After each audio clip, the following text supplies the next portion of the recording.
Two Women, that's the name of the painting, is an art piece I can't stop thinking about. Painted by John Graham in 1944, standing at 121.4 by 121.8 centimeters, its appearance might seem odd at first glance. I first caught wind of it on a random visit to the Museum of Modern Art only a couple of weeks ago as of recording this.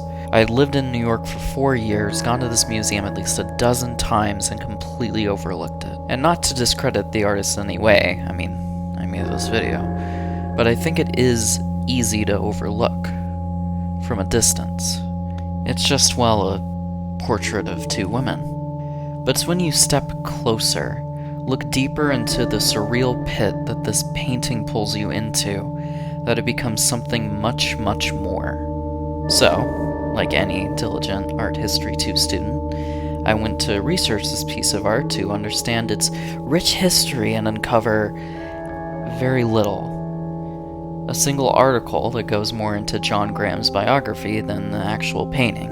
No shade, it was actually very well written. But it begs the question, why? Why is this painting so mysterious? Why is its painter only now, decades after his death, getting his due flowers? I don't know. But I am going to talk about why I love this painting so much. I love two women. It's not polyamory. Not that there's any not that there's anything wrong with that.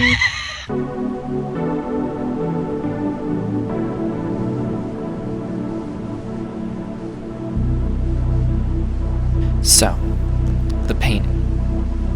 Something that immediately interested me was its cross-section of many past art movements. Fauvism is a pretty recognizable one, popularized by artists like Matisse, known for its strong color choices and general breaking of the pre-established rules of academic art.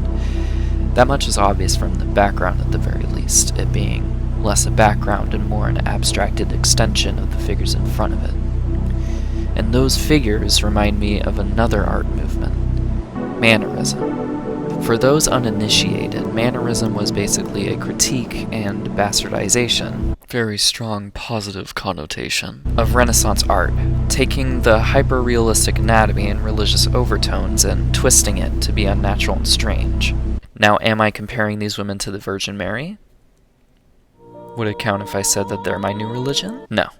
But what I am saying is that the warped anatomy and general upending of portraiture in the purest sense definitely fits.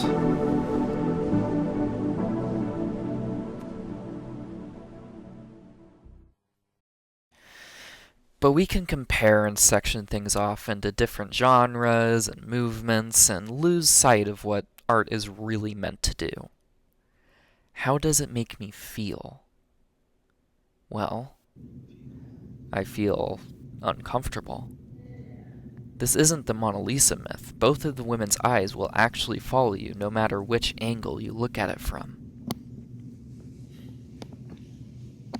They're cross-eyed, which might speak to a sense of tongue-in-cheekness, but look at their clothes and garments.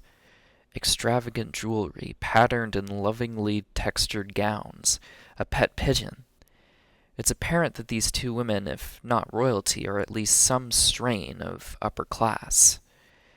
This makes the fact that the woman on the left has her chest exposed all the more strange. But on the topic of her chest, look at the line work on display. This painting isn't just paint on canvas. This is paint, pencil, enamel. It's a multimedia dream. It very much reminds me of outsider artists who would take anything that was around them to add eccentricity to their art. Oh, what can't you do? Now, you may have noticed that I neglected to include music in that last section. That was a deliberate choice to include you in the uncomfortable experience I had in investigating this painting. And I believe stepping out of your comfort zone, communicating with a piece of art that you don't immediately understand, is incredibly valuable. So I was gonna do this sweeping, end-all conclusion for this video, but I just decided not to. Got to keep you on your toes. Bye!